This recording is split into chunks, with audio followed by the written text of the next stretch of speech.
On the record in the matter, the people of the state of Michigan versus Utama Paptelem, file number 22-02769 FY. Council appearance. Brian Ring on behalf of people practicing on Michigan Court Rule 8.120. And Assistant Public Defender Scott Nicole on behalf of Mr. Haptalum, who is standing to my right.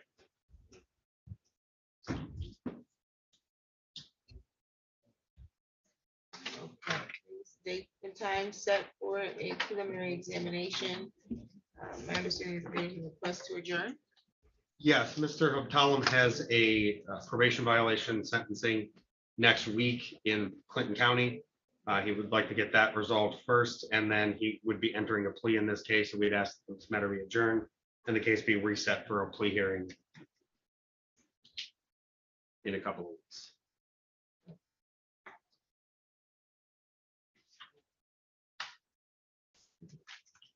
So he's going to enter a misdemeanor plea. It would be a misdemeanor, yes. What's the option? What was the other? It was a plea to one count of use of a controlled substance and one count of attempted RNO.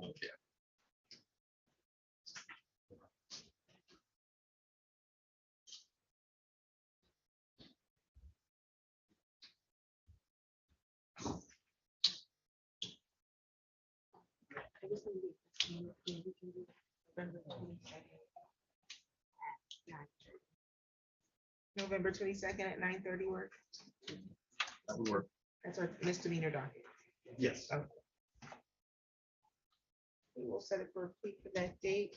Any additional matters for the record today? That's for the people. Thank you, Your Honor. It's nothing for the defense. Thank you. Your Honor. Let's see here. There's another issue. He has not waited 21 days. Okay, so Mr. Mr. May I have it backwards? No, I have it backwards. Mr. Haptalem, did I say that right? Yes, ma'am. Today was the date that was set for your preliminary examination.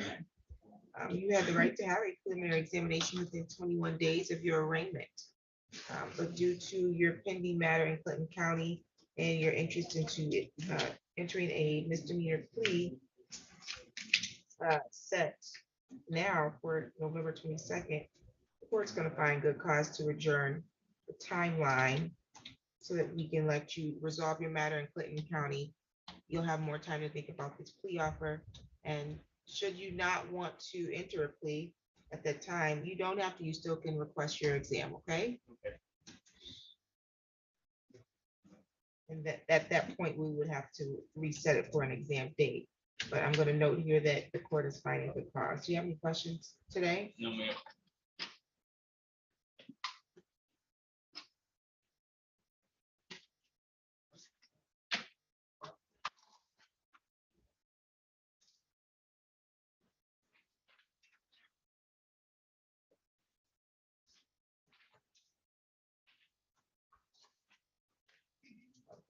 No matters for the record today.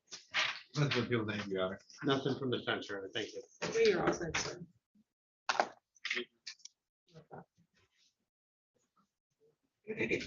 On the record in the matter, the people of the state of Michigan.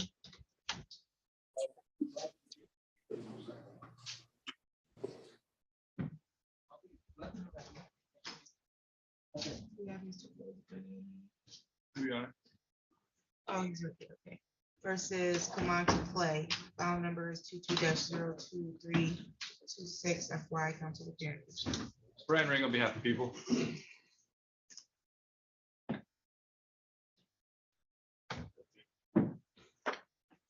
Thank you, Your Honor, and good morning. Jared Austin appearing on behalf of Mr. Clay. He appears with us today in the jury box. Oh, and I also have file number 22-02326.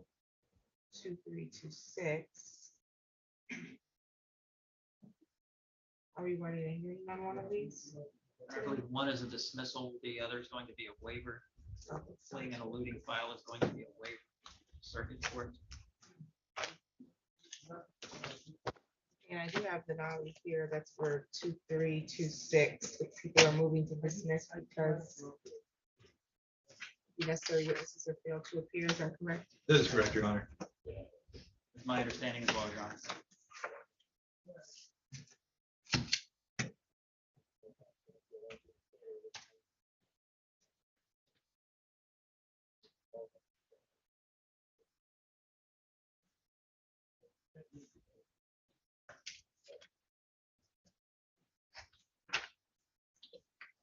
Okay, and that's the file number ending in 2251. You said there's gonna be an unconditional waiver. Yes. Circuit Court, yes, that's my understanding, Your Honor. Is there an offer on this? There's not at this time, Your Honor. Okay, Mr. Clay, how are you? I'm doing pretty good, thank you. You understand that you have the right in this file to have a preliminary examination today? You understand that at the time of preliminary examination, you have the right to have the prosecution meet their burden of probable cause. So they would need to establish that there's sufficient probable cause that a crime was committed and sufficient probable cause to charge you with the crime. Do you understand that? You wish to waive that examination today? You understand that the waiver is unconditional, meaning you can't come back later and decide that you wish to have your exam. You understand that? Okay. Anybody threatening you to get you to waive your exam? There's any promises made to entice you to want to waive your exam? And you're waiving it freely and voluntarily? Signed over date's gonna be November 16th. You do not need to appear in court on November 16th. That's the date they get the file from this court, okay? Your next court date will be in circuit court. It'll be a pre-trial. Your attorney and you will be made aware of that date, okay? Do you have any questions for the court today? No. Bond was set at 5,000 cash surety that will continue. Any additional matters for the record? There's one thing for the record, Your Honor, the people would agree, have agreed not to add an individual offender notice.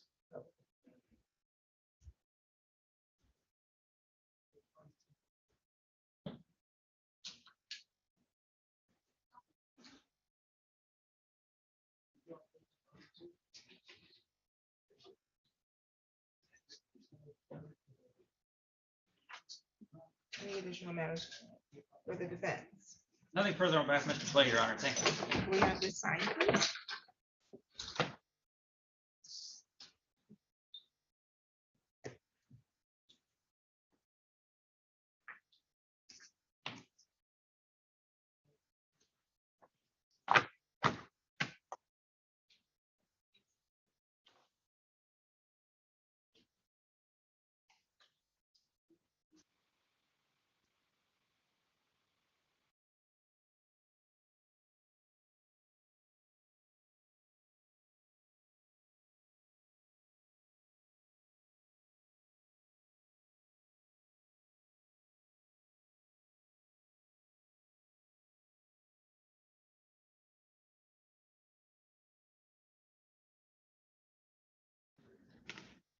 On the record in the matter of the people of the state of Michigan versus Sarah Ann Hoffman, file number is 22-02687 FY. Counsel appear. Brian Ring on behalf of the people, Your Honor. Luke Goodrich from the Public Defender's Office here to represent Ms. Hoffman.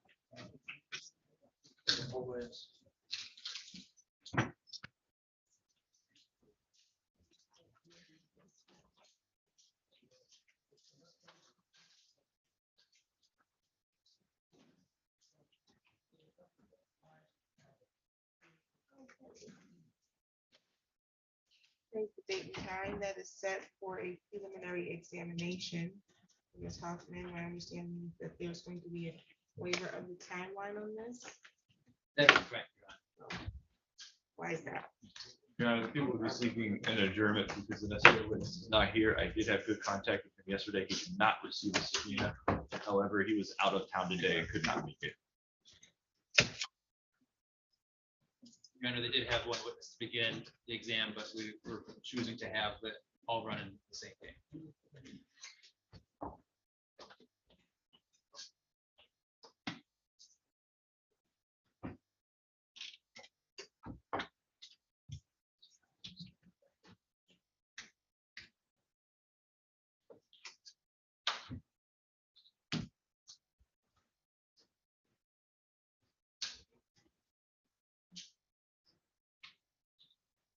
Okay, Ms. Hoffman, you understand your right to have an examination within 21 days of your arraignment? You understand that due to the fact that all of the witnesses are not here today, it would not be advantageous to the parties to have the exam start but not complete. You understand why your attorney is not objecting? Okay. Okay, and so the court is going to find good cause to adjourn the timeline and push it beyond the 21 days because of that. And we'll get you a new date so that the exam can run in its entirety.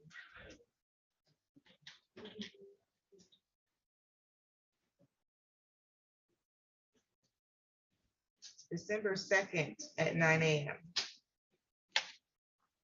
Any additional matters for the record today on this file? Another thing we are thinking. No, Your Honor, thank you.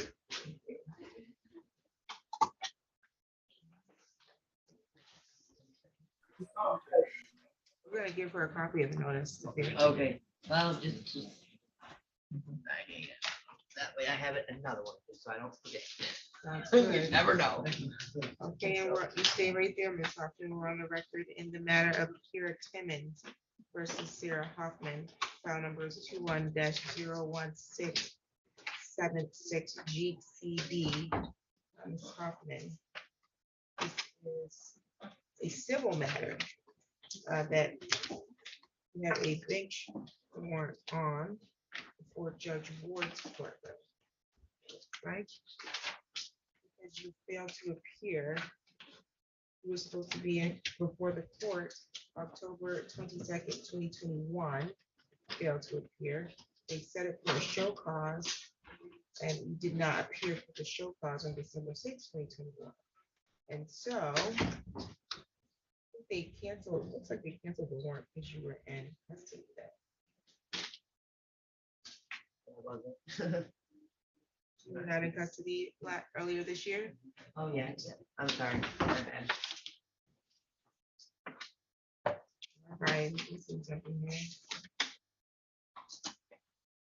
Okay, it looks like Judge Ward signed a new warrant this year. That's what he did in October, almost to the date, October 21st, 2022. Because you won't appear for your debtor's exam. So you owe some money, it looks like, or there's a judgment that's probably against you and you need to resolve it. Yeah. So you need to appear in court now Okay, on this civil matter so that you don't get picked up and have to sit in jail or post a bond because of it.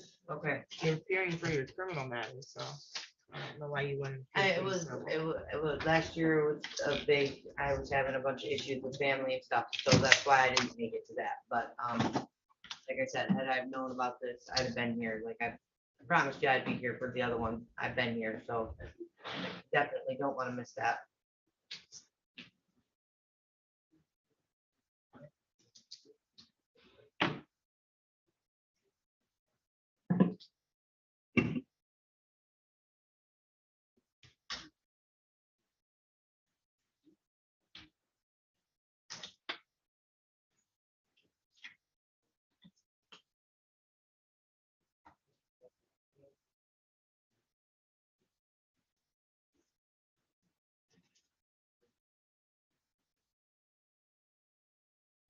Okay, we'll have this reset and we'll get your new date. Is Judge Ward staff here? I can have that. Okay. So, it's already scheduled? Oh, looks like it's already scheduled. November 21st at 1:30. So we'll get you a copy of the notice then. Is it for Judge Ward? Yes. And you can do it via Zoom. Okay. Yeah, yeah.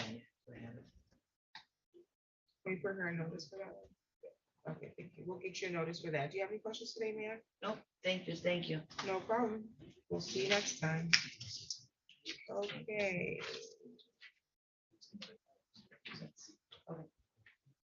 What's your name, sir? Oh, my name is Michael. It was sold that.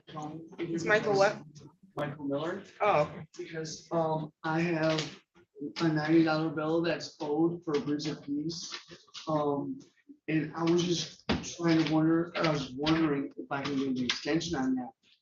The gentleman up front, when I went up there, said that when, I believe it was you, because on the paper, yes, there's your name. Basically, I'm just trying to get an extension because all I get is Social Security. You just need to give me the file. I just need the file and I can get you the. Oh, yeah, right. Yeah. Sorry about that. I No was just, worries. they told me to come in here and I'm just trying to sit here and be quiet. problem. Okay, what's your name? Okay, are we ready to go on the record? Okay. We're on the record in the matter of the people of the state of Michigan versus Jalen Amir Houston, file number 22-02787. FY council appearance. Brian Ring on behalf of the people. And Luke Goodrich from the Public Defender's Office here to represent Mr. Houston. Okay, how are you, Mr. Houston? I'm doing pretty good. It's Friday. Today's the date set for an examination. How are we proceeding on this? The people will be seeking adjournment on this. One of the necessary officers is out of town. We received the email just yesterday on this matter. Your Honor, the defense is not objecting to that adjournment.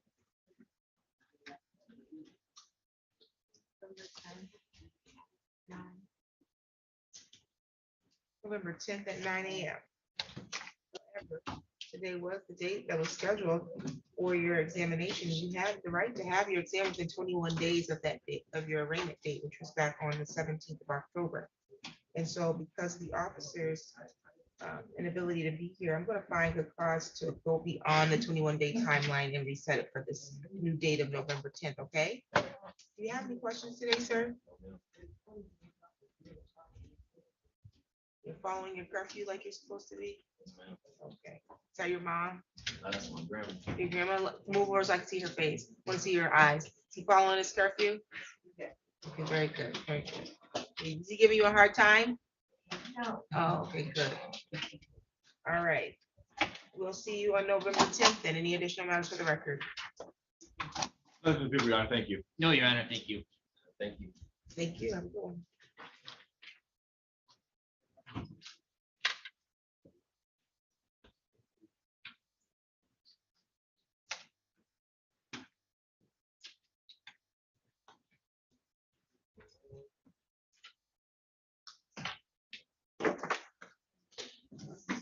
All right. Let's do it. What's next?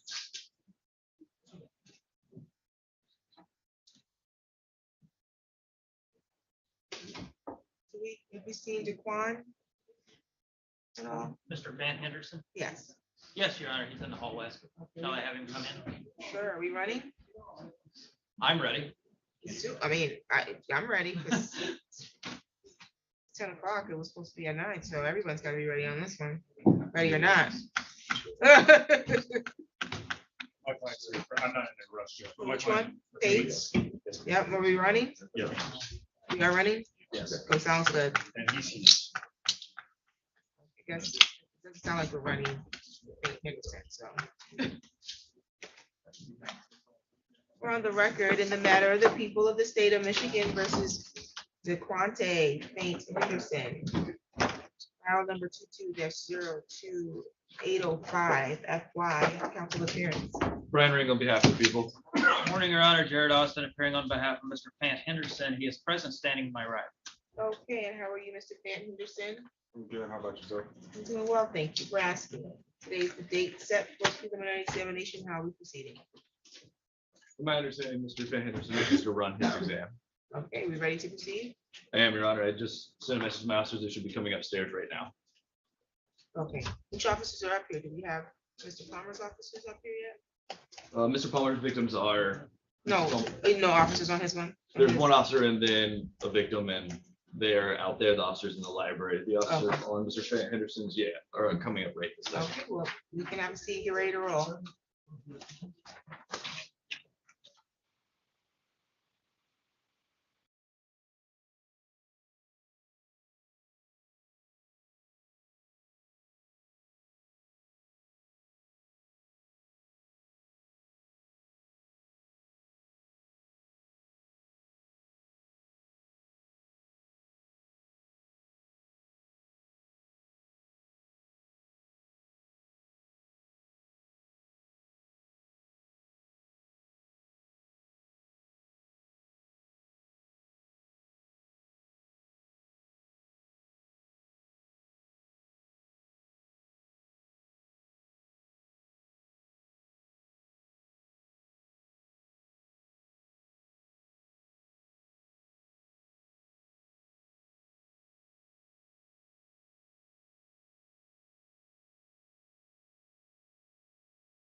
Have a good one.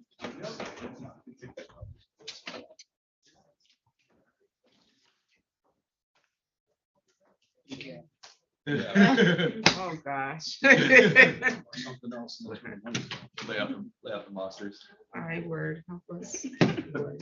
Okay. Excuse me, back on the record in the matter of the people of the state of Michigan versus Daquan Tate Fant Henderson. Are you ready to proceed? We are, Your Honor. Any preliminary matters? Nothing for the people, Your Honor. Nothing on behalf of Mr. Van Henderson, Your Honor. Thank you. Okay, you can call your first witness. People call Officer Christopher Mosley.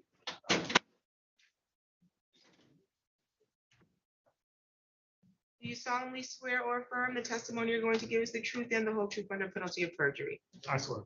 Thank you, sir. You can have a seat.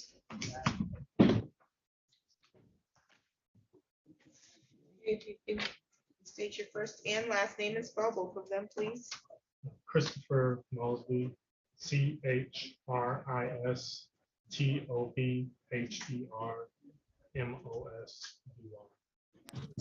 See, counsel. Thank you, Your Honor. Officer Mosley, where do you work? I work for the Lansing Police Department. How long have you worked there? Worked there approximately 10 months now. And in what capacity? As a trainee and a patrol officer. And were you in that capacity? Were you working in that capacity on the 18th of October of 2022? Yes, sir. And on that date, were you in the area of Hillcrest Street near Marion Avenue Yes, sir. and also South Washington Avenue? Yes, sir. When you were in the South Washington Avenue, is that in the city of Lansing, Yes, sir. Ingham County, Yes, sir. in Michigan? Yes, sir. And what did you observe on that day when you were on South Washington Avenue? On South Washington Avenue, I was sitting near South Washington and Rockford, stationary in my patrol vehicle, when I noticed two vehicles moving at a high rate of speed on northbound. What types of vehicles were they? There was a blue Tahoe and a dark colored Ram truck. And what, do you know what the speed limit, posted speed limit was? On that stretch of road, it's 35 miles per hour. And you said you observed them traveling at a high rate of speed. Yes, way above the speed. What did you do once you observed them traveling at a high rate of speed? So when I saw them traveling at the high rate of speed, I got behind both of the vehicles. I turned on my overhead lights. The blue Tahoe went around the dark colored Dodge Ram. I attempted to stop the blue Tahoe. Tahoe took off, turned off my lights, and then by the time I went to go look for the Ram, it was there. Okay, did you eventually make contact with that Dodge Ram? Yes, I did, sir. And do you remember where that was that you made contact with that Dodge Ram? Yes, I initially saw it at the Sunoco gas station on South King Boulevard. And then I initiated the traffic stop on it after. I saw it leave the Sunoco gas station without completely stopping before going on to the road. Is that Sunoco station in Lansing, Michigan? Yes, sir. And so once you initiated that traffic stop, what happened next? So once I initiated the traffic stop, I identified Mr. Fant Henderson as the driver. So we'll stop you right there. You said Mr. Fant Henderson was driving? Yes. How did you know that it was Mr. Fant Henderson? He was in the driver's seat of the vehicle at the time of the stop. And he had control of the vehicle. How did you know that it was him? Did you ask for an ID or? Yes, I asked for his driver's license and he gave me his expired. Okay. And is that person that you saw in the driver's seat in the courtroom today? Yes, sir. Can you please point to them and describe something they're wearing? He's wearing a black hoodie. Let the record reflect that the witness's ID, the defendant. Any objection? Without objection. So noted. And so once you made that stop, did you make contact with the driver? Yes, sir. You asked the driver had an expired license. Did you begin to give him a ticket or how'd that? So I had him step out of the vehicle at the time and did not change the handcuffs. And why did you detain him? Because he did not have a valid Michigan driver's license at the time. And did anything happen after you detained him? So after I detained him, other officers noticed that there was a firearm in the vehicle and told me to detain Miss Washington. And the passengers in that vehicle, how many people were in that vehicle total? So there were a total of 4 people in the vehicle, 3 passengers. And the right front passenger, was there anything significant about the right front passenger? She had a cast on her hand. Was that her left hand or her right hand? Her Right.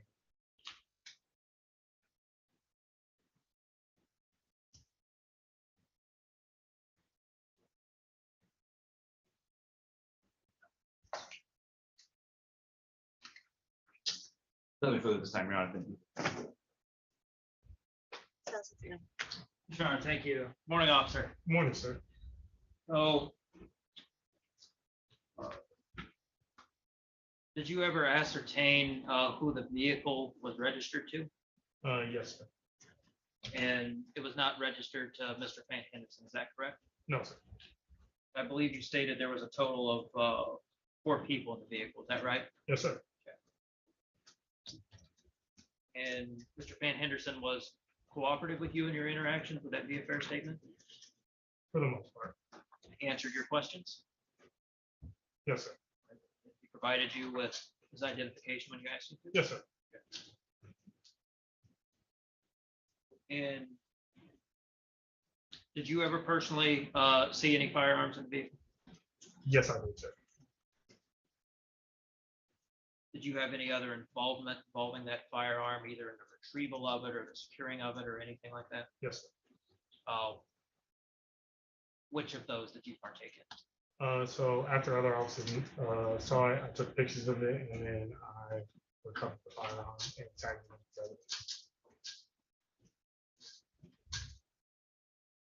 And that firearm is not registered to Mr. Van Henderson, is that correct? No, sir. Thank you, officer. That's all the questions I have. Redirect. Briefly, Your Honor, thank you.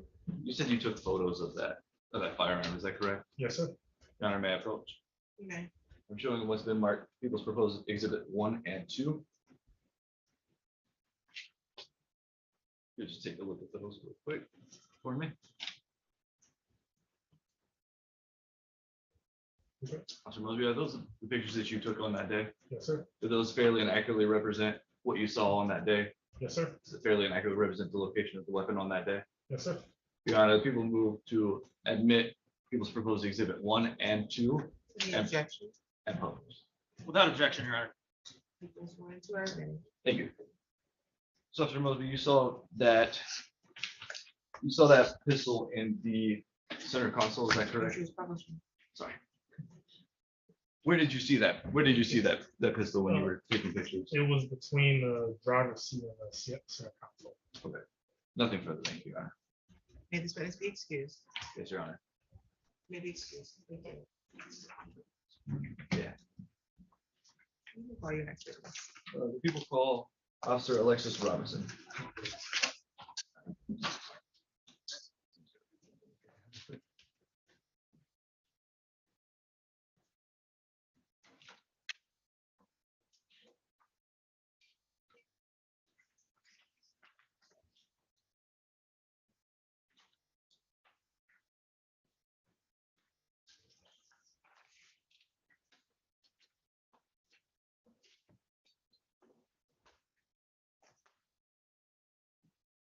You solemnly swear or affirm the testimony you're going to give is the truth and the whole truth under penalty of perjury. I do. Thank you. Can I have a seat there?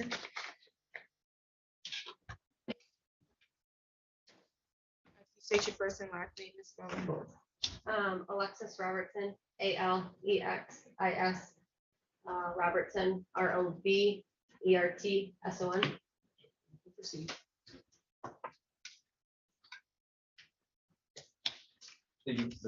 Officer Robinson, where do you work? I work for the City of Lansing Police Department, How long have you worked there? just over 5 years now. What capacity do you work there? I am a K-9 on patrol. Were you working in that capacity on October 18th of 2022? I was, And on that date, were you dispatched to help other officers? yes. Where were you? Do you remember where you were dispatched to? I do not, You were dispatched to South King Boulevard near Sunoco gas station. yes, Was that in the city of Lansing? Was that Ingham County? Yes. Michigan? And why were you dispatched to help other officers? in relation to a traffic stop, Did you arrive at the scene? yes. What did you do upon arrival? I assisted Officer Mosby with several occupants that were inside the vehicle. Did you remove any occupants from the vehicle? I don't recall. Did you look inside the vehicle? Yes, Why did you look inside the vehicle? I was getting the registration and proof of insurance from the passengers. What happened when you were getting the registration and proof of insurance? The passenger lifted up the center console and I observed a magazine Where's that magazine located? between the driver's seat and the center console. Did you observe anything else about that magazine? The magazine was clear and observed live rounds inside of the magazine. Did you observe a firearm in that center, near that center console? Yes, once it was lifted up. Did you handle the firearm? I don't recall. Did you alert other officers to the presence of the firearm? Yes, What did you do after you alerted the other officers? we removed every single occupant out of the vehicle. Nothing further, Your Honor. Ross. Morning, officer. So the firearm that you saw, was that in the console or was that on the outside of the console? It was between the driver's seat and the center console. In other words, it was not inside the console. Correct. And I believe you said you only noticed that once the front passenger started to go into the console to retrieve the documents you requested. Is that correct? Once she lifted it. And prior to her lifting it, you did not observe the firearm. Is that right? No, sir. And based on your own personal knowledge, you can't tell us who would have placed that firearm there. Is that correct? No. You can't tell us how long that firearm was there. Is that correct? No.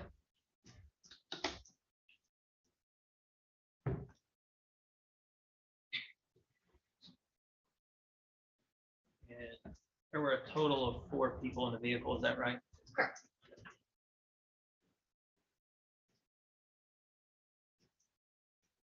Thank you, Your Honor. I believe that's all the questions I have. Briefly, Your Honor. Was this firearm located in plain sight? Yeah. Objection leading. Sorry, I'll rephrase, Your Honor. Objections Did you, sustained. did you have to move anything to see the firearm? No. Thank you. Thank you. Can this witness be excused? Yes, Your Honor. Maybe excuse Officer Robertson. Can you call your next witness? People rest, Your Honor. Thank you. Will the defense be calling any witnesses? We'll rely on the evidence presented, Your Honor. Thank you. You can proceed to argument. Thank you, Your Honor. Your Honor, we've heard testimony from Officer Mosby, who initiated the traffic stop, that Mr. Van Henderson was indeed the driver of the vehicle. And the gun was, he took pictures of where the gun was located, and the gun was located, we've heard from Officer Robinson and Officer Mosby, that the gun was located right next to the driver's side, within arm's reach of the driver. It was located between the seat and the center console. Mr. Henderson should have known that it was there. Should have known that firearm was there, and he was the driver of that vehicle, and it was within reach of him, Your Honor. I think that we have met the elements of the CCW, Your Honor. We would ask that you bind this over to circuit court. Thank you, Your Honor. I understand that, of course, the standard at this stage is probable cause. I think you're going to have to demonstrate probable cause. Mr. Van Henderson knew that firearm was in the vehicle, and he did something to further in carrying that firearm in that vehicle. What we have here, Your Honor, is that Mr. Van Henderson was in a vehicle that was not his vehicle. There has not been any evidence or testimony tying either the ownership of the vehicle or the firearm back to Mr. Van Henderson. No admissions that said it was his gun or that he knew it was there, he placed it there. I would ask the court to take all that into consideration and deny the people's motion to find. Thank you. Okay, today was the date set for preliminary examination. At the time of this examination, the burden is squarely upon the prosecution to establish that there's sufficient facts to demonstrate that there's probable cause that a crime was committed and probable cause to charge you as a defendant who committed the crime. This is not a burden that should be compared to what the burden would be for the prosecution at the time of the trial. At the time of trial, they need to prove each element beyond a reasonable doubt. This burden here today is just more than mere suspicion. So it's a relatively low burden as indicated by your attorney, and it's based on the testimony, the facts, and the evidence presented today, and the court being the sole determiner of credibility of those witnesses. Mr. Henderson is being charged with 1 count of weapons carrying concealed, and Michigan Model Criminal Jury instructions state that at the time of trial, the people would need to prove beyond a reasonable doubt that first, the pistol was in a vehicle that the defendant was in. Second, that the defendant knew the pistol was there. Third, that the defendant took part in carrying or keeping the pistol in the vehicle. And so we have evidence based on testimony today that during the traffic stop, Mr. Henderson was identified as the driver of the vehicle, and that there was a firearm located in plain sight, which is evidenced by People's Exhibit number 1, which demonstrates a firearm in between the center console and the driver's seat of the vehicle.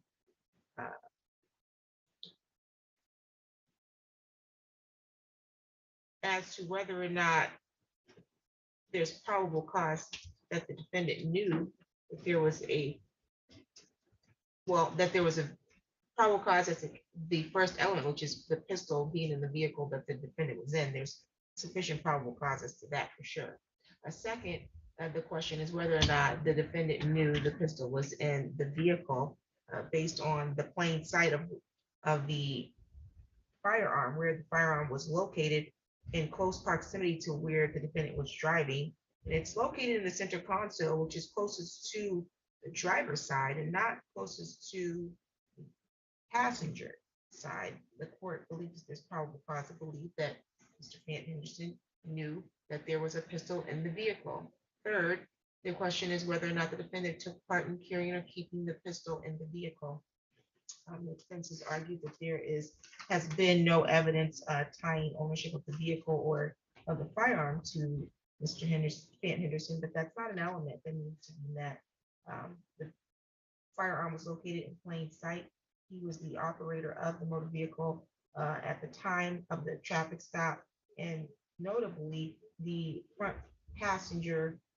seat passenger appeared to have a cast, according to the testimony, on the hand, and may have had some limited mobility. The court believes that there is sufficient probable cause as to all the elements. This matter will be bound over to the circuit court for further prosecution for a bind over date of November 16th. Mr. Henderson, you do not need to appear in court on the 16th of November. That's the date that they're getting the file from this court.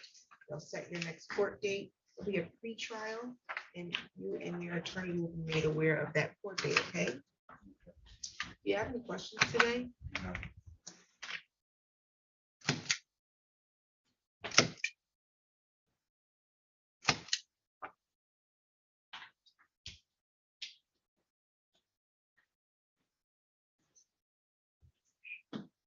Bond was set at 5,000, 10%. That will continue. Any additional matters for the record? None from the people, Your Honor. Thank you. Nothing further on behalf of Mr. Henderson, Your Honor. Thank you. Thank you. You're all set, sir. Good luck.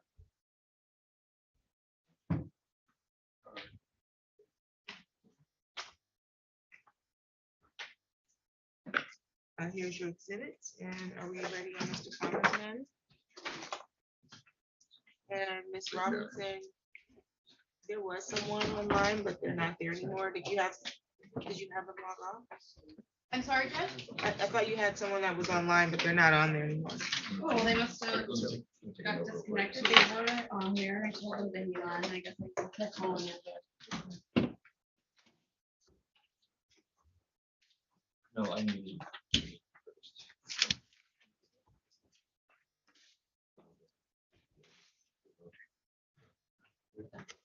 These guys. Thank you, sir. Right here.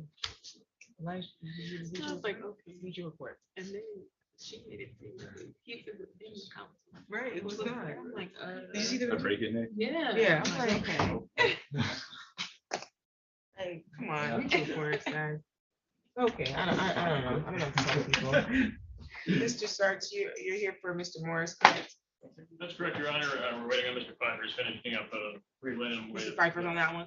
Okay, sounds Yeah, good. you expect the Western Pyramid to do some. Oh, okay, sounds good. I need to go to an investor today, so. Got nervous there.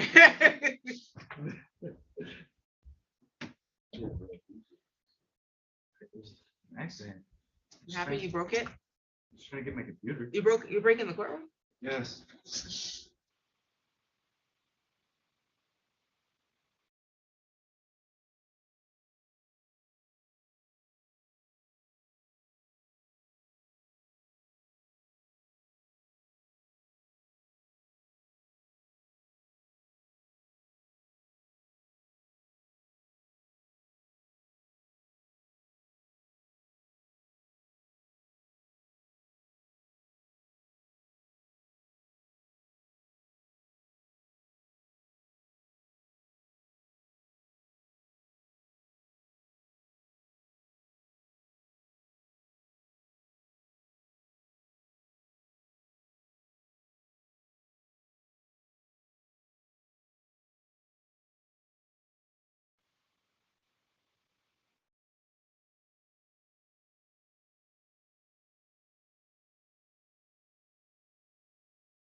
No, nobody was on this screen, but that's why I didn't get.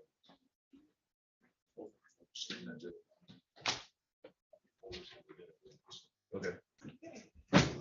I'm just gonna grab my client. I'm Oh, no ready. to go. problem.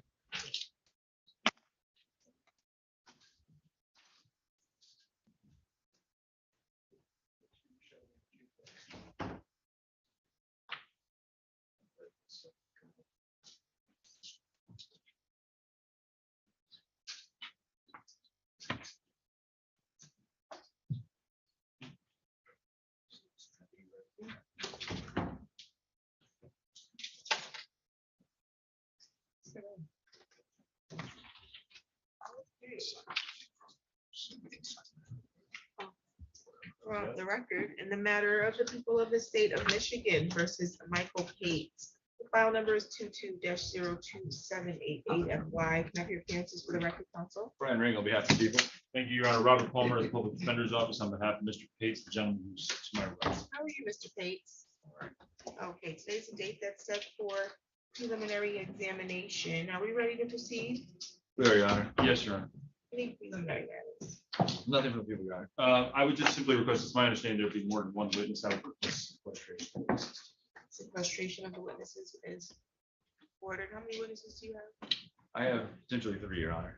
Okay, where are your witnesses located? The officer that ran it is right here beside me. The other 2 witnesses are in the conference room.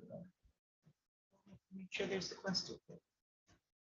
I'll leave that to Mr. Bigelow to assist, or you have Mr. Berman. who can help you. Yeah. Okay, very good. He's out there getting the first one right now. Okay, sounds good. And that's who you're calling first? Uh, Or you calling your officer first? no. Fun to make the first, Your Honor. Okay, you're calling the victim first and you're gonna call the officer? Yes. Okay, so the officer needs to be sequestered. as Okay. well. Is this only one witness here? I think these appear to be all the witnesses coming in now. A Judge. sequestration order is being granted? So there's a sequestration order, so only one witness can be in the courtroom at the time. Thank you. I got it. Okay, so only one witness is in now? Right. The witnesses that I'm about to call, yes, Your Honor. Thank you. You said the witnesses? The witness that I'm about to Oh, call okay. now. Sorry, I spoke Sounds good. very fast. No, I speak fast too, I get it.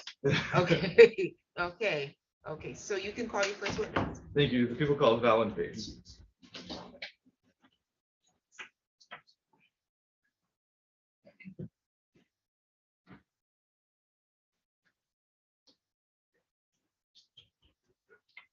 When you get to that stair, I'm just gonna have you face me and raise your right hand.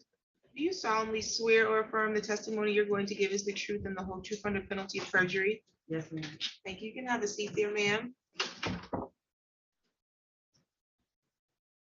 I have a microphone that's in front of you, and directly behind you is seated my court reporter. She has to take down everything that's being stated here today. So I need you to make sure you keep your voice up loud and clear. We do have fans going in here because of the heat. And then there is a plastic device behind you that could block some of the sound. So we want to make sure she can hear you. You want to make sure your responses are verbal, no head nods and shakes, because we can't write that into the record. You also can't do mhm and ahs, even though that may be natural for you. So if you do that, well, you'll hear us ask you, is that a yes or a no, okay?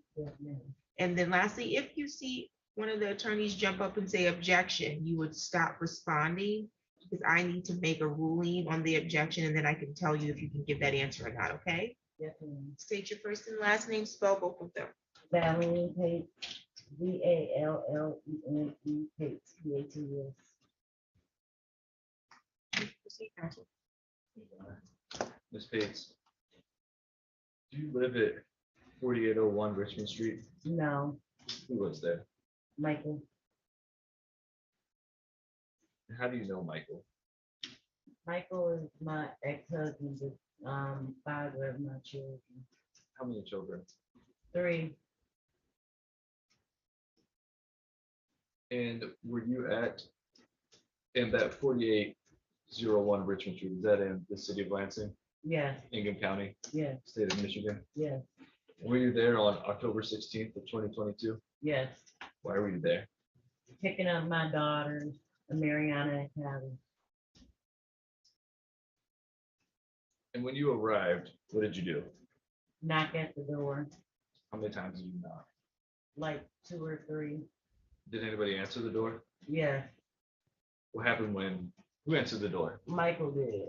Is that person in this courtroom today? Yes, Can you please point to them and describe something they're wearing? he has a brown dress on. Let the record reflect that the witness is ID the defendant. The objection. Not for today's. Interesting. Hold on, baby. So after he answered the door, what happened next? He slammed the door in me and my son's face. So I knocked again. And after you knocked, after he slammed the door in your face, you knocked again? Yes, Did he say anything while this was going on? he was yelling through the door, but I couldn't understand what he was saying. And you said you knocked again? Yeah, And did he answer the door after you knocked again? no, not right off. So I what, knocked a couple times before he finally answered the door. and what happened when he answered the door the When second he time? came to the door, then it was the 2 girls coming out. So I like put my foot in the door. So are these 2 girls, are they your daughters? Yes, a Mariana and Callie. And they were in the door getting ready to come out when were they in the doorway? Well, he opened the door, but they was on side and coming out. And how were you standing in front of the door Yes, and he was standing inside the house? yes. What happened after you put your foot in the door? I told him that I wanted to speak to him because prior to me going to his house, I called him to ask him was they ready to be picked up because their time was at 6:30. Well, 6 o'clock, I supposed to have them back in my care. Okay. And do you remember what time that you showed up? I think I got there around 6. And so after you put your foot in the door and told him you wanted to talk to him, what did you do next? I just told him I wanted to talk to him about about the kids, how they get to and from his house and picked up and dropped off. I was trying to explain to him that it's crazy. We can't have no communication. I can't call your phone and tell you I'm coming to pick my children up. Okay, and He got mad and told me to get the F off his porch. He had something for me.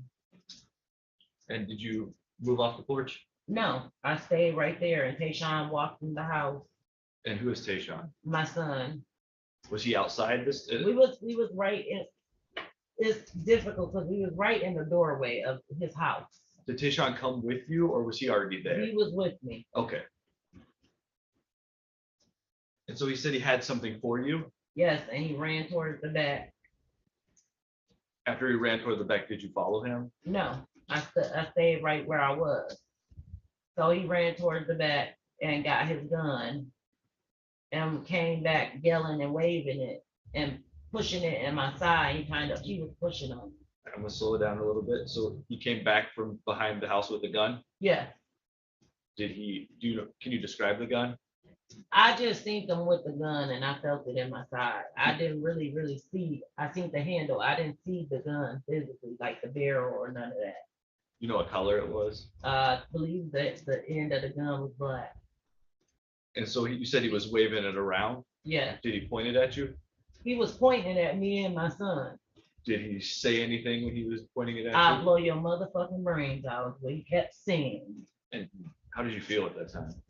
I asked him, you gonna kill me in front of my kids? You'll shoot me in front of my kids. He said, you damn right. Get the F away from my house. I will blow your brains out. Yes, And then at one point you said he held it to your side. yes. He was pushing me. I was already at the door. Right. So he was pushing me and then he just pushed me off the stairway, like from the inside of the door. So I kind of fell off the stair to the porch. When he was holding the gun at your side, was it your right side or your left side? It was the right. And was it below the waist? Where was it in relation to your It was body in- on the side? A little upper, like right on the side. For the record, the witness was pointing just below her armpit, about midway down her side. So noted. And so he pointed the gun at you. He told you he was going to kill you. What did you do next? I got off the porch and called the police. And did you remain there waiting for police to show up? Yes.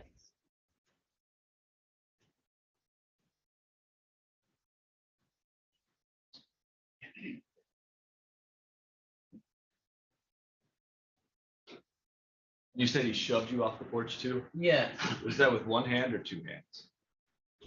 I can't remember because it was just too much going on. That's fair. Okay, no further questions. Thank you, Your Honor. Prosecutor. Good morning. Good morning.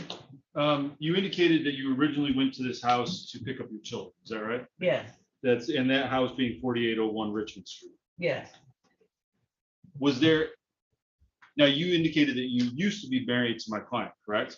correct, You are no longer legally married, is that right? correct. And so the divorce has been finalized. Yes, sir.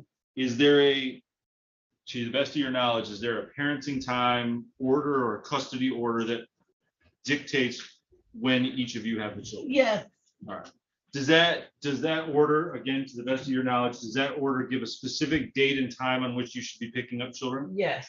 And what is the date and time on that order to the best of your? It's every Saturday to Sunday. He's actually supposed to pick them up from Party Dairy by my house on Miller and Martin Luther King, but he never shows up.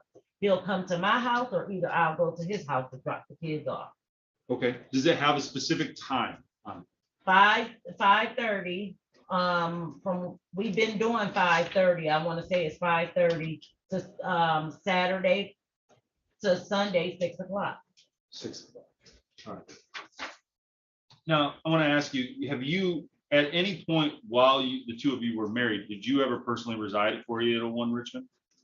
No, but I was always there. You were always there. Yeah. All right. But you did not, as of the date of this incident on October 16th, you did not legally reside at 48. No, I don't live there. And you would agree with me that that's not your residence. You don't have any rights to be in it. Is that right? No, No, you would not agree, or no, you don't have any rights.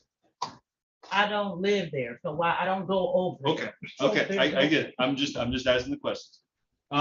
So you arrive on this particular date. When you walk up to the house, you notice anything unusual? No, So you knock on the front door, is that right? yes, What's the front door? Describe the front door. it's just a door. All right. A screen, I don't even know if it's a screen door. All right.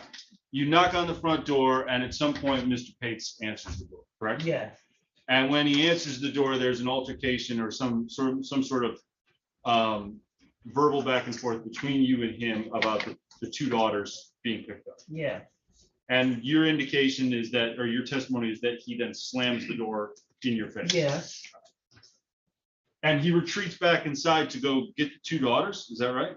I don't know what he went back inside for. I Alright. can't answer that. All right.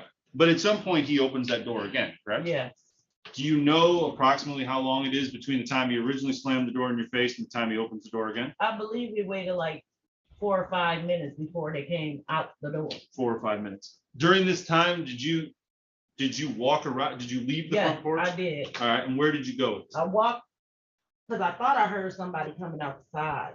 So I went to about right here and I didn't see nothing. So I went back to the door. When you say right here, tell me that. To So his, like to his sidewalk, it's a sidewalk on the side of the porch. on the side of the porch. Yes. So how far away from the front door? It's literally, I didn't go nowhere, but I could still see the front door. I didn't go far. I just peeked my head around, didn't see nothing, so I went back to the steps. Gotcha. So you never told the police that you walked around to the back? Yes, I did. You walked around to the No, back? I didn't tell him I walked to the back. I said I walked to the side to look around the back side door, because it's not the back of the house, it's the side. Got it. So, all right. So at this point, you come back and he opens the door and your two girls start to come out. Is that right? Yes. All right. Now, at this point, your only reason for going over there to begin with is to retrieve your two daughters, Yes. correct? All right. So those two daughters are coming out of the house. Yes. And nonetheless, you stick your foot inside the door. Yes, as he was trying to shed it, I told him I wanted to talk to him, All right. because we needed to figure out how could he get the kids, and I can pick them up the next time. Is it your belief that he's under any obligation to talk to you at this point? Yes, he should, because he's grown.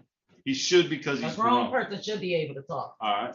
As far as you know, You don't have no middleman telling you how to get the kids, so it should be you should be able to talk to that person to tell them how to get the kids. How do I know how to get my kids if you won't let me? If I call you on the phone and you hang up in my face? so you stick your foot inside his door at a residence you do not reside in just because you believe that he should have to talk to you at this point. Yes, I stuck my foot.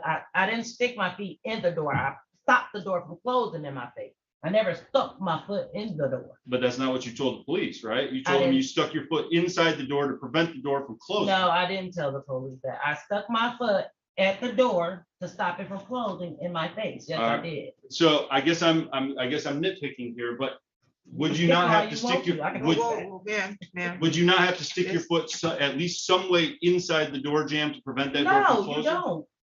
You don't. No. No. Um, You can stop a door with your foot just by putting it on the door. Gotcha. All right. So at some point he starts waving a gun around, right? Yes. And you're telling me that you cannot describe the gun. Is that right? It was black. You can't see a gun if somebody got it in your side, first of all. Okay. I can't see. I got a big chest, so I can't see down there. Start. All right. So I'm just being honest. I got a big chest, so it's hard for me to see below my stomach. fair enough. So at the gun is stuck in your right side. Is that right? Yes, sir. All right. So which hand is my client holding the gun? If he facing with me, he holding it. I don't know was it in his right or left. He was going crazy. I don't remember. How long were you married, Mr. Pace? 9 years. Do you know him to be left-handed or right-handed? I think he both. He's both, as in he can I think he can either. use both of his hands. I see. Would you describe this gun as a handgun, like a pistol, or is this a longer gun like a rifle? No, it was a handgun, most definitely. I see. At some point, so then after this incident, you then leave, is that right? No, I called the police and I sat outside and waited on them to come. And you waited until the police got there, Yes, sir. right? At some point, did you break the window of the front door? No, I didn't, but however, Tayshawn did. Tayshawn did. Yes, he And who's did. Tayshawn? My son So your son broke Mr. Pace's window? probably did. Yes, he did. Probably did, or? Oh, he did it. All right, He'll tell you he did it. He told the police he did it. all right. You're saying that Tayshawn made a statement to police in which he admitted to breaking the door? Yes, and that window is not broke. That window always fall down. He know that. All right, so when you say it always falls down, you're saying that the window slides down a little bit? That same window you're talking about months prior, a year before that, got broke too. So he said. All right, but when I initially asked you about if you noticed anything out of the ordinary when you approached the door. You didn't tell me that the window was broken, right? No, that's one of those windows you can just put back up there, so it's not broke. All You right, always so can put it back you would up. disagree that the actual window, the glass window pane is broken? I don't know if it's broke. All right. When I you didn't say see that it you, after I left. I when you wasn't say paying that you attention. saw Tayshaun break it, tell me what you saw him I do. seen Tayshaun hit it, but Michael could have broke the window as hard as he slammed the door. He could have broke his own window. Who knows who broke his window? He slammed the door so hard, he could have broke the window. But I did see Tayshaun hit the window. How is this relevant? All right. Thank you. Redirect. Briefly, Your Honor. So the front door, does it open in or out? Out, because it gotta be the, I wanna say it's the door window. So if you're standing in front of the door, do you have to pull on it or do you push it? You push it. Okay. Talk about the big door, right? The door that Not you the had, screen door. the- The door I was knocking at was the big door. right, the door that you stuck your foot in. Yeah, that's the one you'll have to push. If I turn a knob, I have to push to go in. And there's two doors. I don't know if the screen door was up. I can't recall. I haven't been there in so long. How long have you been divorced? Now, since February 9th. How long have you been separated? He left in 2018. No further questions, Your Honor. Thank you. Minister, Ms. excused? Yes, Your Honor. Okay, Ms. Hicks, let me let you know that there is a sequestration order, so that means you're not allowed to discuss portions of your testimony with any other witnesses, okay? Okay, Thank you. You can be excused. thank you.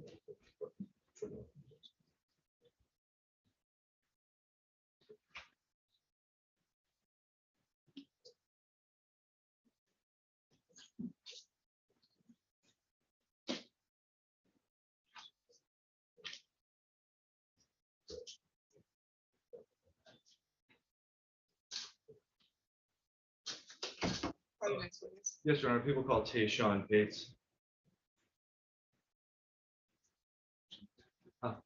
Who's the son?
Okay, when you get to this step, if you want to raise your right hand.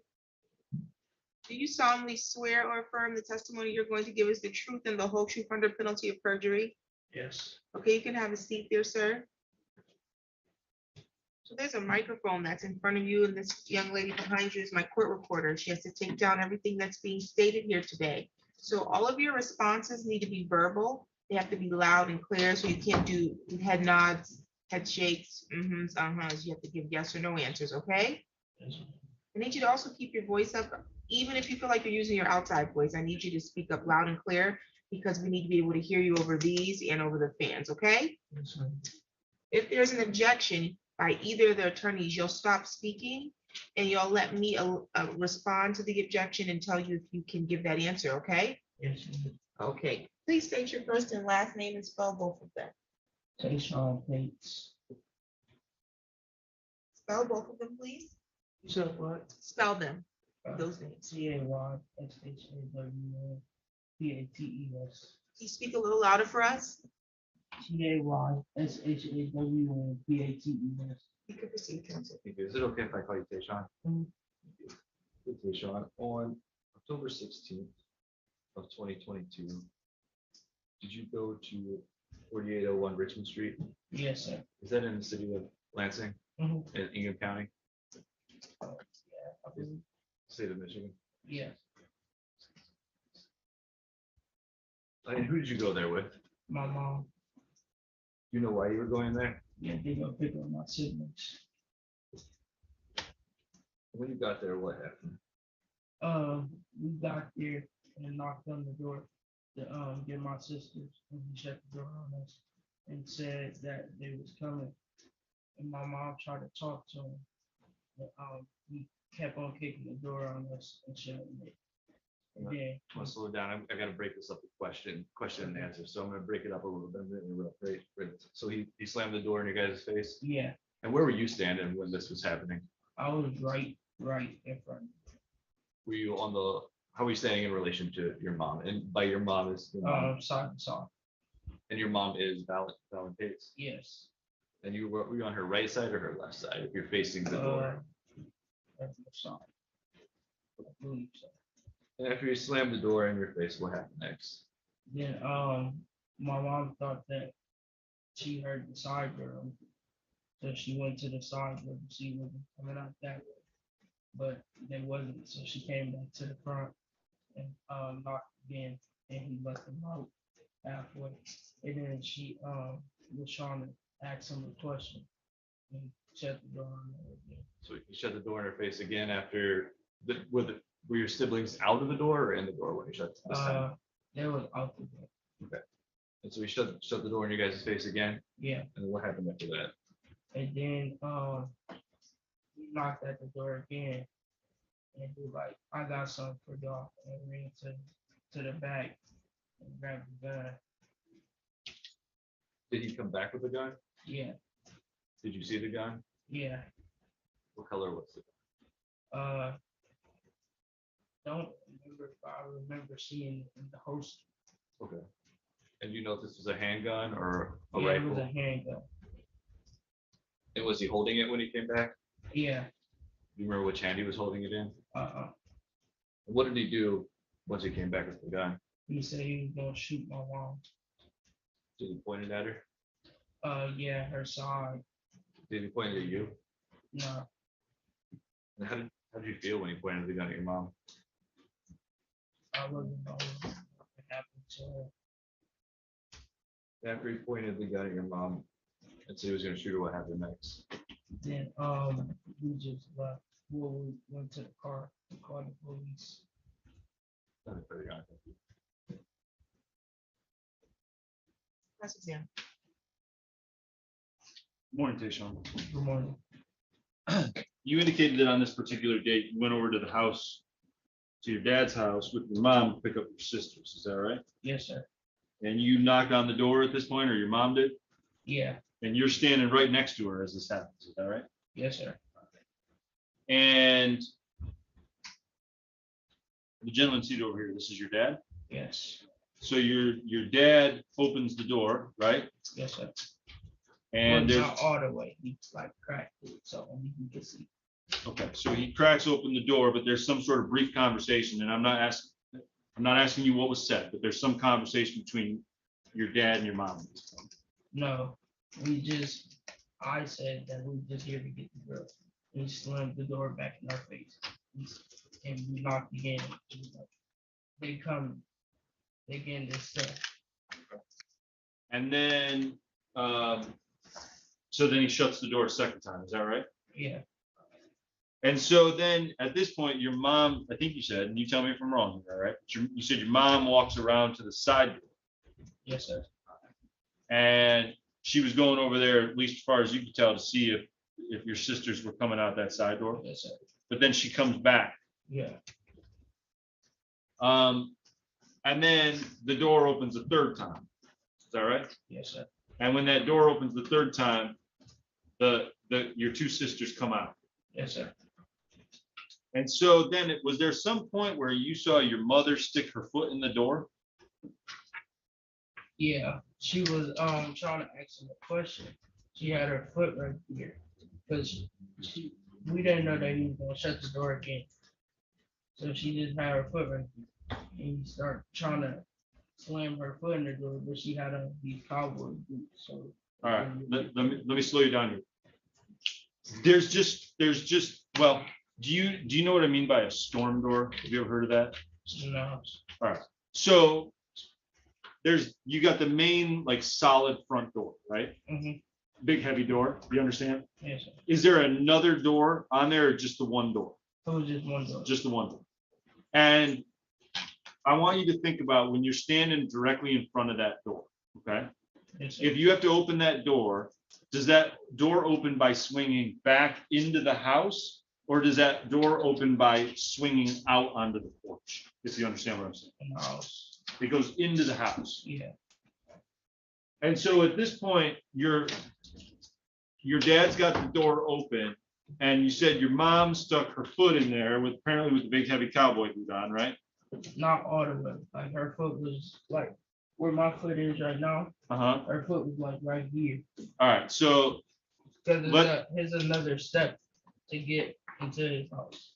I see. So I'm just gonna, for the record, the witness has placed his foot slightly over the edge of the stair in the courtroom, and I think he was indicating that it was over the threshold of the door. Is that fair to say? That your mom's foot was a little bit into the door, into the No, house? it was like right here.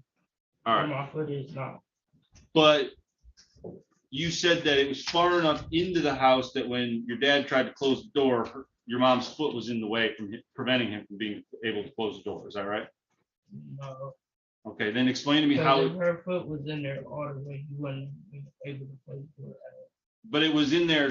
You said that your dad slammed the door on your mom's foot, right? Yeah, but her cowgirl boots were really affecting them because they like metal toe boots. So So her foot that was in there far enough that when he slammed the door, it hit her foot, right? yeah, Yeah. Okay. So it was at least partway into the door, right? a little bit. A Yeah. little bit. And you indicated that when you saw, so at this point, your mom pulls her foot out of the door? He was like, "I got something for you," and me, I stepped in because that's my dad. I could step in his house. Uh, So I stepped in, then I saw him go to his room. He ran in there. He grabbed the gun, came out with the gun in the holster. You said you saw your dad, you're actually, so is the door closed at this point or open? No, it was open.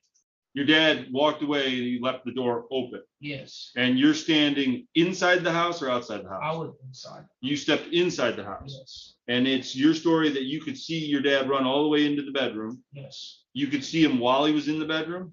no, Okay, so he runs all the way into the bedroom. And then you lose sight from him for a little bit and then he comes back out. yes, And when he comes back out, he's got a gun. yeah, and he tried to hide it behind that. And the gun is in a holster, you said? Yes, You remember talking to the police about this? yes, Did you ever tell them about the holster before? yes, And you're saying it was the gun when your dad came back out, was the gun in the holster? yes, And he pulled it out at some point? no. He never pulled the gun out of the No, holster? but it was still in the holster. He just put it in my mom's ribs and pushed us out. He put pushed the, me out. he pushes you out of the door. Yes, I'm sorry if I could have just 1 second.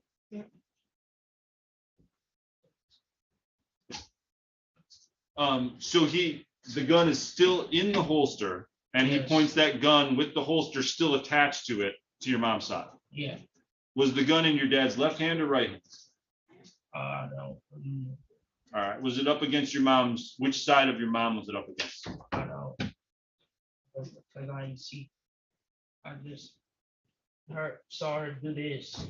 I wasn't paying attention. When you say you saw her do this, you're talking about like lean over to one side? Yeah, And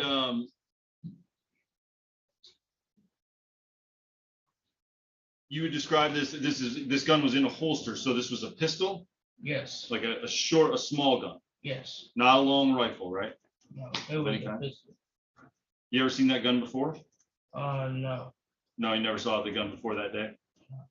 Uh, Between that time and now, have you talked to your mom about this incident at all? No, we only talked about it once because we don't want to really keep bringing it up in front of my sisters. Did you ever talk to your mom about what you were gonna say here in court today? No,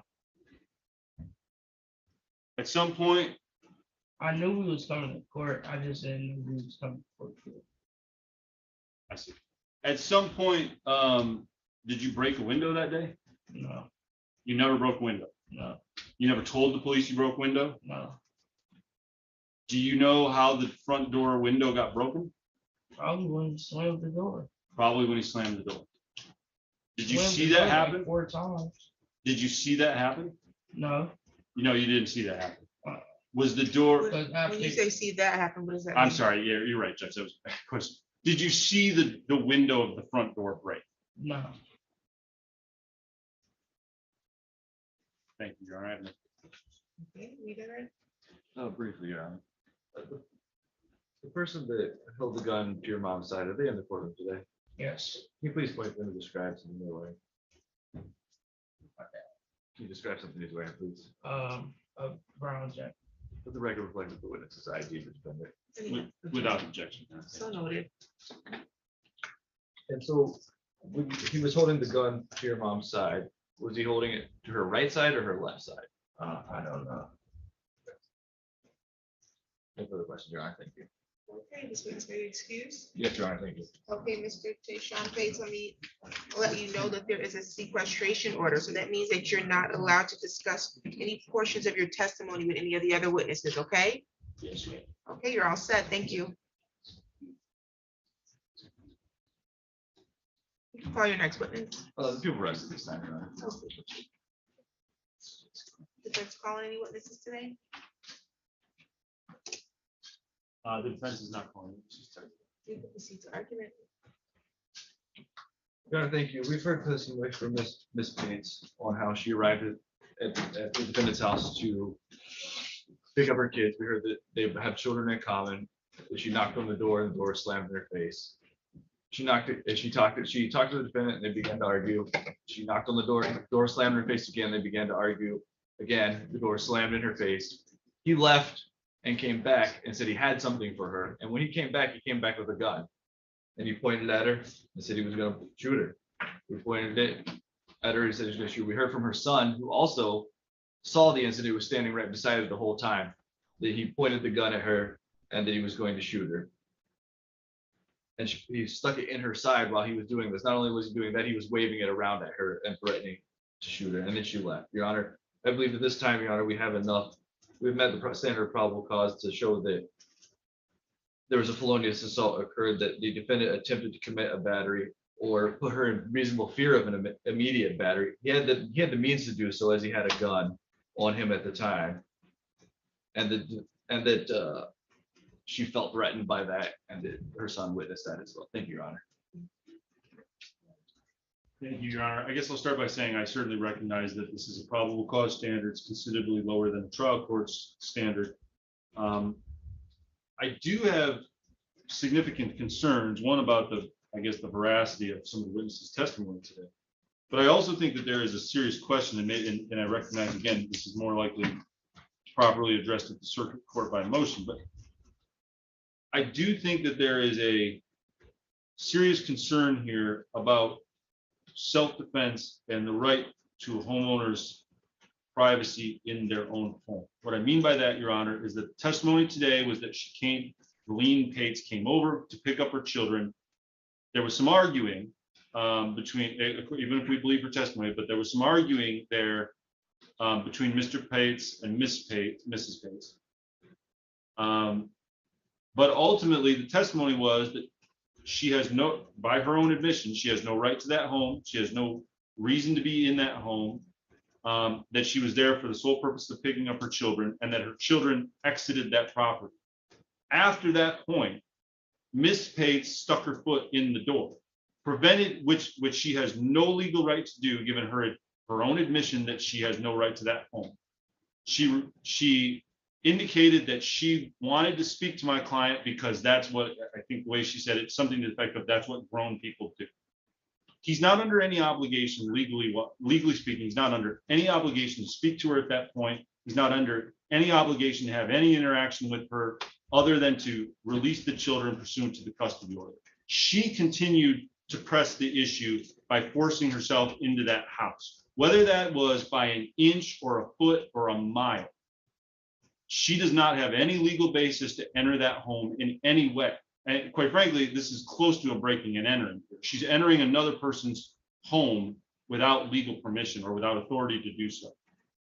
My client has a right to stand his own ground. My client has a right to defend himself. And when she starts to enter the property without permission, I think he has a legal, he's not a felon. He's entitled to hold a gun or to possess a gun. He has a right to stand his own ground. And when she goes beyond the scope of her reason for being there and forces her way into the house because she thinks that he's under some obligation to talk to him, I think we've got a serious issue here in terms of whether or not this is a felonious assault. He is allowed to push her out of that house. He's allowed to, I think he's allowed to point a gun at her. There's nothing to suggest that his possession of the weapon itself is illegal and therefore negates his claim to self-defense with a weapon. And so I would ask that the matter be dismissed. Just briefly, Your Honor. Yes, it was testimony that she did stick her foot in the door, but the situation did need to escalate past that. She had withdrawn her foot at the time. He left and came back with a gun. And he didn't have to do that. He could have just stayed in his house. He could have stayed in his backyard. He left and came back with the gun and pointed it at her and threatened to kill her, Your Honor. Furthermore, Your Honor, it's a matter for the jury to decide on whether it would be self-defense or not, Your Honor. I guess just to follow up on that. It's his house. He's got no duty to retreat. The argument here is that he could have left. No, he doesn't have to leave. It's his house. She could have left. She is the aggressor. She's the one causing the problem. It's his house. He's got no duty whatsoever to retreat. And I don't know where he retreats to anyway, because it's his house. What's he supposed to do? He's supposed to go lock himself in the bathroom while she has, carries on with whatever she wants to do with the rest of his house. I don't understand that argument, Your Honor. So again, I'm asking. It was a date that was set for preliminary examination. The burden at the time of examination is on the prosecution to establish that there's sufficient facts to support probable cause. That's probable cause that the crime was committed and probable cause to charge you with the crime. And so the standard as indicated by Mr. Palmer is a really low burden. It's not to be compared to the burden at a trial. If this matter were to proceed to a trial, the time it proceeds to trial, the burden will be on the prosecution to prove each element beyond a reasonable doubt. This is just a burden of more than mere suspicion that a crime was committed. And the court is the sole determiner of the credibility. I can believe all of the testimony of the witnesses, or I can believe portions of the testimony of the witness and not portions of other portions of it, or I can believe none of the testimony just based on the credibility here. But it's a flexible burden. We have here a complaint where there's one count of assault with a dangerous weapon, that being a felonious assault. If this matter was to proceed to trial, the people would need to prove first that the defendant, Mr. Pates, either attempted to commit a battery on Mrs. Pates or did an act that would cause a reasonable person to fear or apprehend an immediate battery. The battery is a forceful or violent touching of a person or something closely connected to the person. Second, at the time of trial, the people would need to prove beyond a reasonable doubt the defendant intended to either injure Ms. Pates or to make Ms. Pates reasonably fear an immediate battery.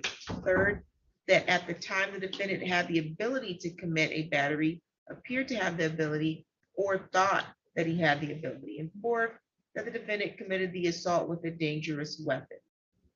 We heard testimony today from Ms. Belline Pates. She indicated that at the date of October 16, 2020, at the area of 4801 Richmond Ave, City of Lansing, Ingham County, State of Michigan, making venue before this court appropriate.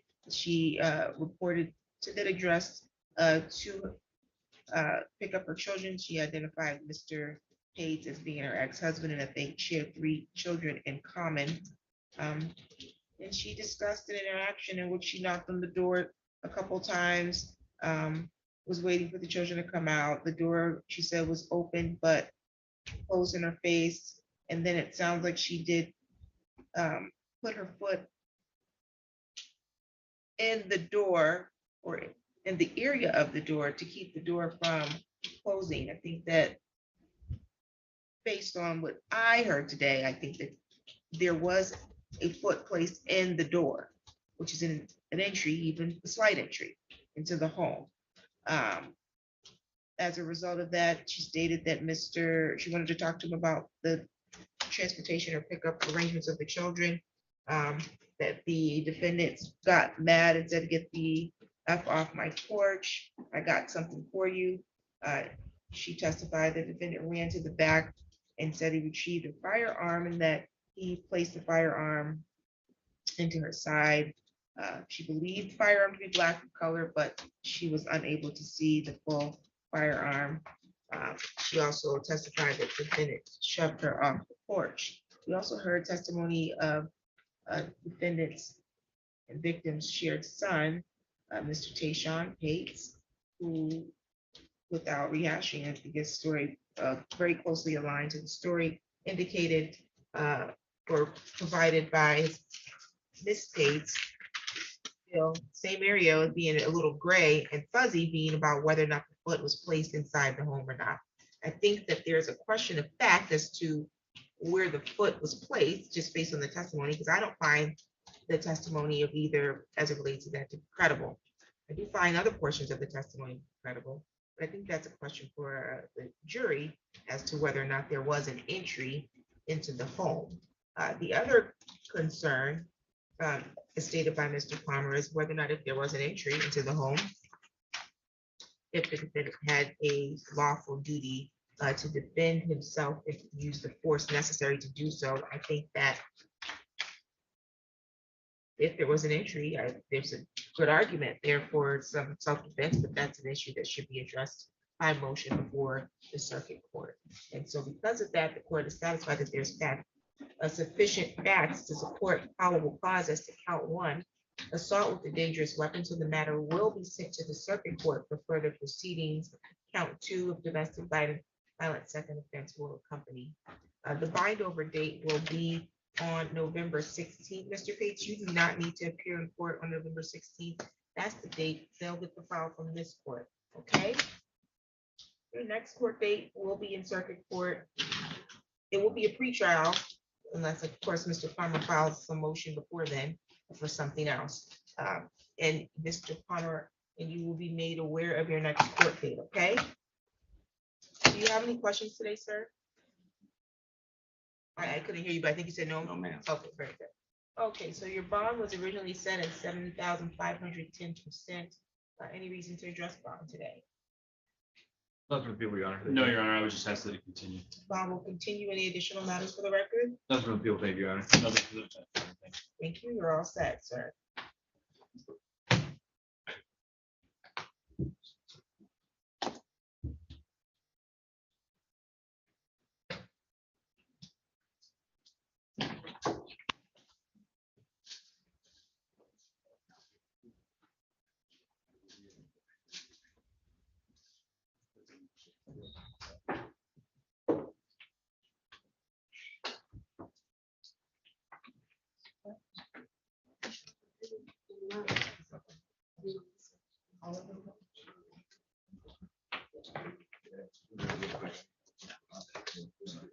I lost my train of thought. That was funny.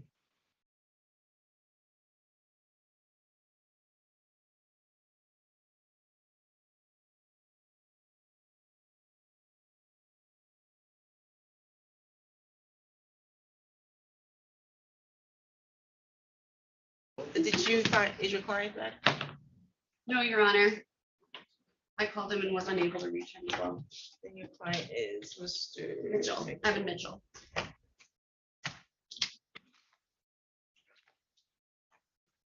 Okay, we're on the record in the matter of the people of the state of Michigan versus Evan Mitchell, file number is 22-02861 FY. Council appearance. Brian Ring on behalf of the people. Aaron Robinson, Assistant Public Defender on behalf of Mr. Mitchell. Today was the date that was set for a preliminary examination.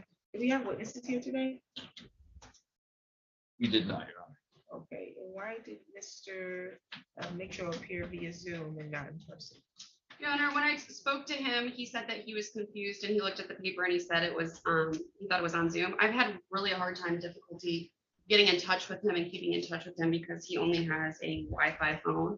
And it's been very hard for us to communicate with each other. I did explain to him that if this prelim was to be reset, that he needed to be in person and appear.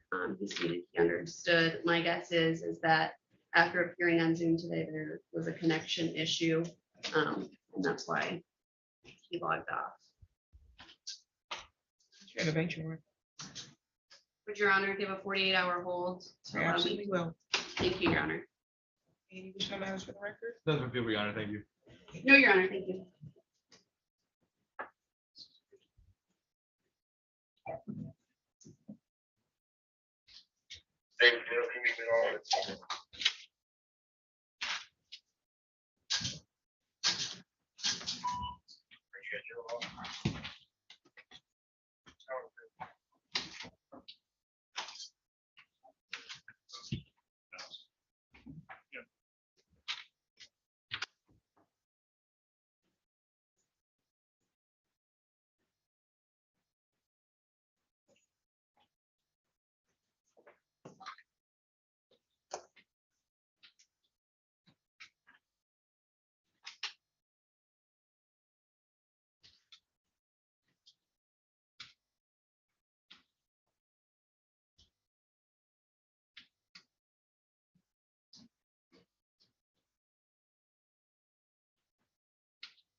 Okay, let's see.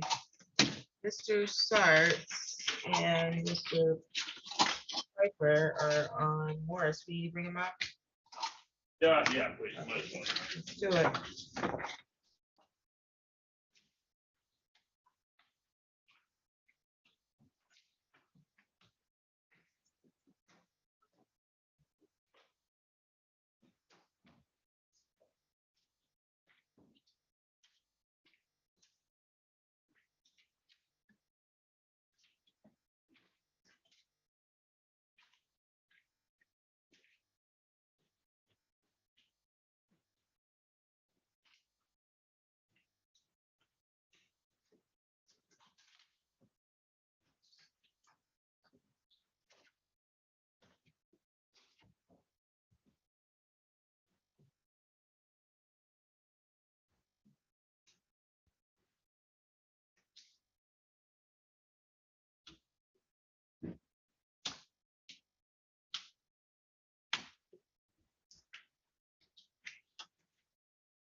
flying up from Pennsylvania.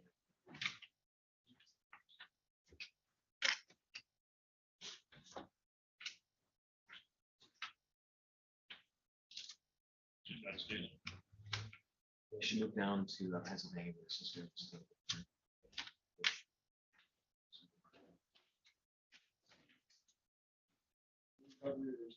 She's actually able to talk. It is a honest to God miracle because the hospital thought she was the goner, or that if she survived, she'd never be able to speak again. Where you cut, but actually, spoke her. It's still recovering, but she was actually able to.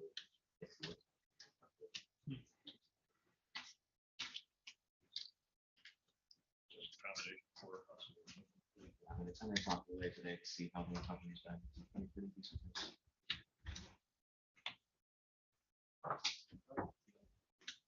Nice.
On the record in the matter of the people of the state of Michigan versus Napoleon Johnson, file number 22-02660.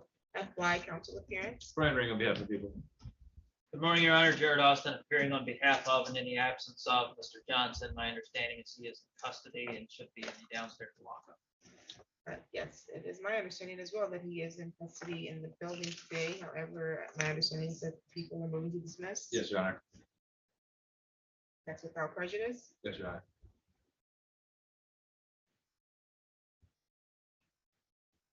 Okay, so I will get a nolly to be assigned by the prosecution, and you can just notify your client what without prejudice means. I will do that, Your Honor. And is it possible for me to get a signed copy of the dismissal order so that I can Absolutely can. We're just gonna wait for Mr. Bigelow to come up with. provide that? What did you put in for it? Okay, sounds like it's being printed. Thank you, Judge. Thank you. Actually, let's see. This is printed.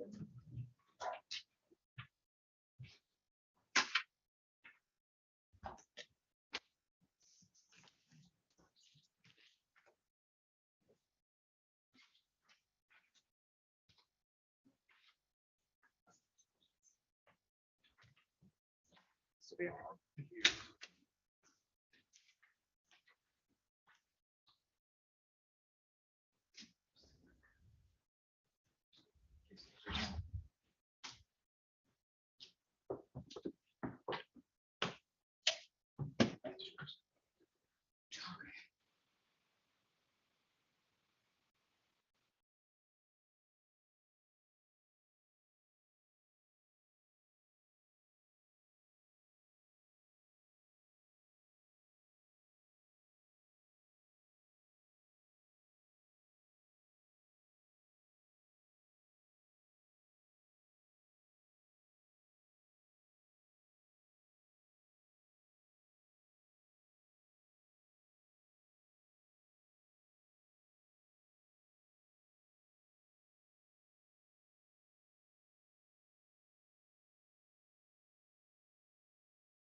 For the people of the state of Michigan versus Justin Morris.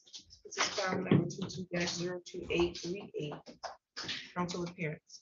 Yes, good morning, Your Honor. Assistant Prosecuting Attorney Adam Pfeiffer on behalf of the people. Yeah, good morning, Your Honor. Jacob Sarge, the fourth Assistant Public Defender here on behalf of Mr. Morris. Mr. Morris is President Counsel table. He's standing to my right. How are you, Mr. Morris? Yourself. I'm doing pretty well, thank you. Today was the date that was scheduled for a preliminary examination. How are we proceeding today? Your Honor, the people will be requesting an adjournment in today's hearing. This morning, I discovered that the defendant has been calling the victim from the jail as recently as last night at 10:15 p.m. He told her that they didn't do the video visit last night because, Ashley, your name is attached to it. And after speaking with my attorney, he's telling me that they are looking at me for witness interference and they will be looking at our calls. So we need to get you a new number, a text now number, a different number that they can't look at. And I've got court tomorrow. And that is where I stopped, Your Honor, because I think a detective needs to be listening to these calls and not me.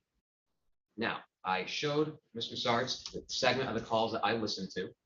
I also showed Mr. Sartz the list in Securus from his account name to her phone number. That's her phone number on record, and it comes up as her name, as well as the record of the attempted video visit, also for yesterday evening at 8 p.m. under both of their names.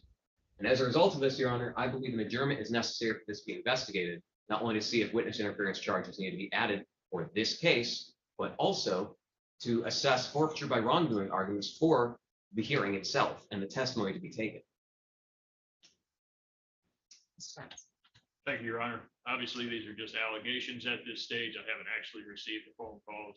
These are just the statements from Mr. Pfeiffer without the disclosures of the discovery at this point. Certainly, Mr. Morris is, has his rights in the context of alleged PA 53s because it's contempt of court, including the right to request a trial on it. So, but respectfully, I will concede that if those alleged calls exist, or if there's any other additional alleged discovery that needs to be disclosed, it is a serious matter, especially given that Mr. Morris also has a pending case before Judge Aquilina with the same complaining witness. We were prepared to proceed today. We were expecting to run a preliminary examination. However, Mr. Morris's bond right now is, I believe, 10,000, 10%, Your Honor. I would request in the interim that if the court is inclined to grant an adjournment, that we just keep the bond as is to make sure that the defense has proper discovery, and we'll be prepared to run the preliminary examination. I would just request that the court's inclined to grant an adjournment, just a short adjournment of a couple of weeks, possibly. That's should be plenty of time, or whenever it's most convenient for the court. Thank you. Okay, well, based on the information provided today, the court is inclined to grant an adjournment to allow a detective to complete their investigation, and then that information, I'm sure, will need to be turned over to you, Mr. Sartz, for you to have sufficient opportunity to formulate any defense if necessary. I don't know how long it's going to take for a detective to do that. Do you have any idea? I usually say 2 weeks at the earliest. Okay, so today, and because of that, I'm going to find good cause to adjourn beyond the 21-day timeline. You have the right to have your examination within 21 days of your arraignment. But due to this, the possibility of a bond violation and possibility of witness interference, I got to go beyond the timeline to allow that to be investigated. Today is 2 weeks from now brings us to the 18th. I will not be here, so we're gonna have to go after Thanksgiving. December 1st. December 1st at 1. You said? Yes. At 1 p.m. Does that work for you? Oh, sorry. Go ahead, Jacob. I'll make it work, Your Honor. If for some reason I'm not available, I am scheduled to start 2 trials on December 2nd, but I can arrange for coverage if needed. But if that's the first available date, that's fine. Thank you. Sounds good. And bond was set at 10,000, 10%. Is he being held on something else? Yes, Your Honor. There's a alleged bond issues that are pending before Judge Aquilina. We're going to take care of that on Wednesday. Let's get him arraigned on those. But just request the bond be left as it's currently set. Okay. we'll continue. Any additional matters for the record? Not for the people, Your Honor. Nothing further.